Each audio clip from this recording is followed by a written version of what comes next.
Vous ne devinerez jamais sur quoi je suis tombé. Sur un livre que j'attendais depuis très longtemps. Il s'intitule Dieu, la science, l'épreuve.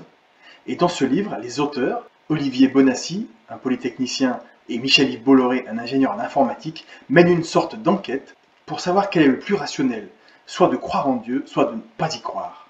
Parce que c'est vrai que dans nos sociétés occidentales, finalement, la croyance s'est répandue que la science, finalement, peut tout expliquer et qu'on n'a pas besoin de Dieu pour expliquer notre présence et notre existence.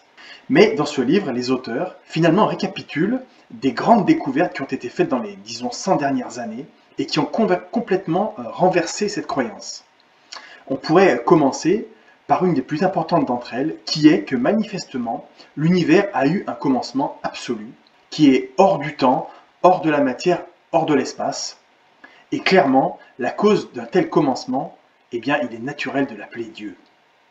La deuxième découverte très importante, c'est ce qu'on appelle le réglage fin de l'univers, qui est finalement assez hallucinant. Qu'est-ce que ça représente? Eh bien, c'est que, disons, la vingtaine de constantes qui règlent l'univers, comme la constante de gravitation ou la constante de structure fine, voilà, eh bien, ces constantes sont extrêmement finement réglées et de façon très précise pour permettre précisément la vie organique sur la Terre et donc notre existence.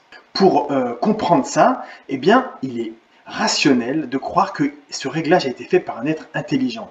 Sinon, on est obligé de croire, par exemple, en la théorie complètement hypothétique des multivers. Un troisième élément très important que la science finalement moderne nous montre, c'est que le passage de l'inerte au vivant, autrement dit l'apparition de la vie, eh bien, est tout à fait inexplicable par la science que nous avons maintenant.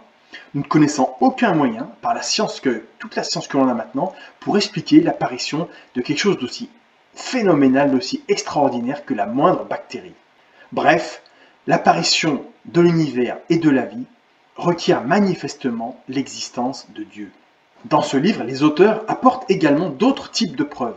Par exemple, le témoignage de nombreux miracles. L'auteur, Olivier Bonassi, dit dans des interviews qu'il connaît une vingtaine de personnes qui affirment avoir eu une apparition. Et pour ma part, je peux simplement vous dire que dans plusieurs expériences à travers lesquelles je suis passé, j'ai touché du doigt, disons, le monde invisible, et c'est pour moi une certitude totalement absolue. Il y a également d'autres preuves qui sont abordées par les auteurs, qui sont des preuves, disons, philosophiques.